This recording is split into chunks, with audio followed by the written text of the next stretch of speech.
इसमें पढ़ते हैं ना फीमेल फ्रॉग के रिप्रोडक्टिव सिस्टम के बारे में। ध्यान से देखिएगा तो ये जो आपको ये जो दिख रहा है ना ये स्ट्रक्चर ये वाला, इसको बोलते हैं किडनी। ये इसका किडनी होता है। ये जो दिख रहा है ना ब्लू कलर से इस पर जो दिखाया गया है वो क्या है, तो एड्रिनल ग्लैंड होता है। ठीक है ना। हम लोग में जनरली एंटीरियर साइड पर ऐसे होता है, लेकिन इन लोग इनके इसके ऊपर से ही लगा रहता है, ऐसे पूरा लेंथ पर ऐसे लॉन्गिट्यूडनली लगा रहता है। ठीक है ना। यहाँ पर देखिएगा तो ध्यान से ना यहाँ पर एक फिंगर लाइक स्ट्रक्चर दिखता है। इस फिंगर लाइक स्ट्रक्चर को बोलते हैं फैट बॉडी। और इस फैट बॉडी का काम होता है फूड का रिजर्व करके रखना। अनकंडीशनल मतलब जैसे कि अनफेवरेबल कंडीशन आता है तो वहाँ पर इस फूड का यूज किया, जैसे हाइबरनेशन का टाइम, एस्टिवेशन का टाइम, समझ में उस कंडीशन में इस फूड का यूज होता है। बहुत सारा इसका फंक्शन है, इम्यून सिस्टम में भी है, ऐसे बहुत सारा फंक्शन है, नीट में नहीं आएगा, बस इतना इसका लेबलिंग ध्यान रखिएगा। इसको फैट बॉडी बोलते हैं। ओके, ये हो गया किडनी।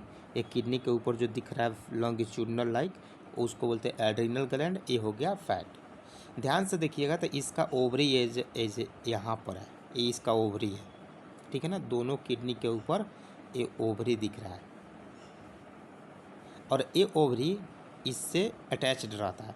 किसके हेल्प से? एक मसल्स होता है उसका नाम होता है मेजोर्चियम। मेजोर्चियम एक मेम्ब्रेनस स्ट्रक्चर होता है। ठीक है ना। उस मेम्ब्रेनस स्ट्रक्चर से ये अटैच्ड रहता है किडनी के सरफेस से और इससे। ओके, एक किडनी से देखिएगा तो एक डक्ट रिलीज डक्ट बाहर आता है। इस डक्ट क्या करेगा, जो भी यहाँ पर यूरिन फॉर्मेशन वगैरह होगा उसको बाहर करेगा और ये यूरिन इस डक्ट के थ्रू आता है, इसलिए इसका नाम है यूरेटर। और ये यूरेटर आकर के ओपन कहाँ होता है, एक सैक लाइक स्ट्रक्चर होता है जिसका नाम होता है क्लोइका। और क्लोइका में होता है क्लोइकल अपर्चर, उसके थ्रू बाहर हो जाएगा। ठीक है ना। तो ये यूरिन का पाथवेज है। अब बात आता है ना कि जैसे ही ओवर रिलीज होता है ना, जनरली देखिएगा ना तो इसमें एनसीईआरटी में लिखता है ना कि 2500 से 3000 ओवर रिलीज होता है एक बार में। इतना नंबर में एक बार में रिलीज होता है। ठीक है ना।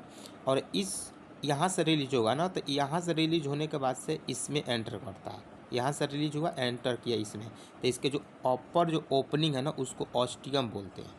तो यहाँ से रिलीज जो एक हुआ वो ऑस्टियम के थ्रू कहाँ गया, एक फनल लाइक जो स्ट्रक्चर है उसमें गया, जिसको ओविडक्ट फनल बोलते हैं। और उसके बाद से क्या होगा, ओविडक्ट में आएगा और यहाँ पर होता है इसका ओविसैक, जहाँ पर कुछ टाइम के लिए इसको स्टोर करके रखा जाएगा ओवी को। ठीक है ना, यहाँ पर। देन इसके बाद से क्लोइका में जाएगा, उसके थ्रू क्लोइकल अपर्चर के थ्रू बाहर चला जाएगा।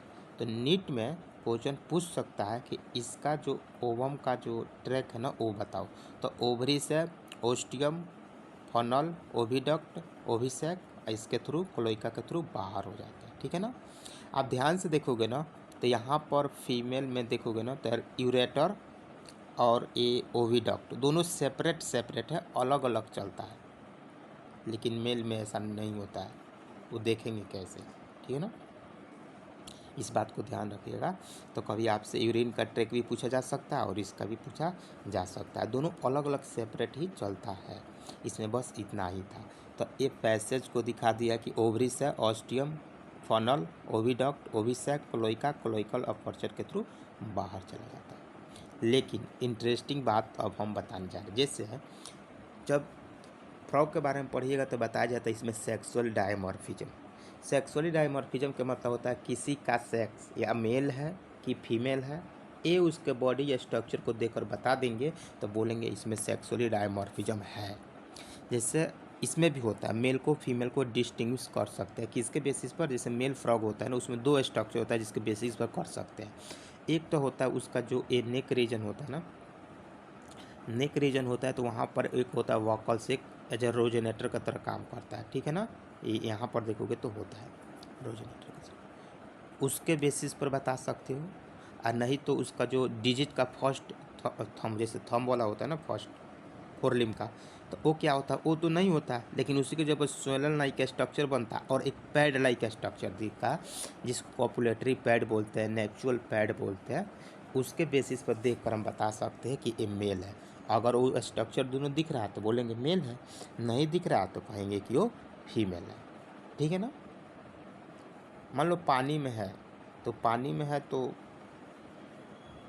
ओरिजिनेटर से पहचान सकते हो, अर्थ पर है दोनों चीज़ दिख रहा है, दोनों से पहचान सकते हो। ठीक है ना। बात आता है उसको नेचुरल पैड क्यों बोलते हैं। तो नेचुरल पैड बोलने का रीज़न ये होता है ना कि जैसे मान लो ये फीमेल फ्रॉग है, ठीक है ना। At the time of copulation male frog इसके बॉडी पर ऐसे अटैच रहता है, इसका ये पैर हो गया, ठीक है ना।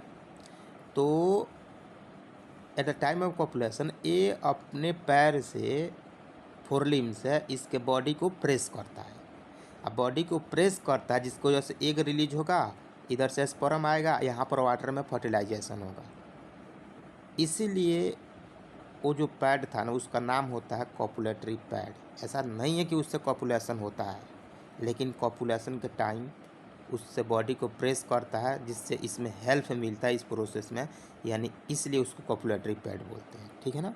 तो कन्फ्यूजन नहीं होना। और यहाँ पर एग रिलीज होगा इससे स्पर्म रिलीज होगा, बाहर फर्टिलाइजेशन होता है, ये फर्टिलाइज हो गया, जाइगोट बनेगा, जाइगोट से अब आगे प्रोसेस होगा जिसे एक लार्वा स्टेज आता है जिसको टैडफुल लार्वा बोलते हैं। ये मेटामॉर्फोसिस होगा, बहुत सारे हार्मोन वगैरह की वजह से मेटामॉर्फोसिस, बॉडी में चेंजिंग, ठीक है ना, होने की वजह से ये चेंज होगा एडल्ट फ्रॉग में।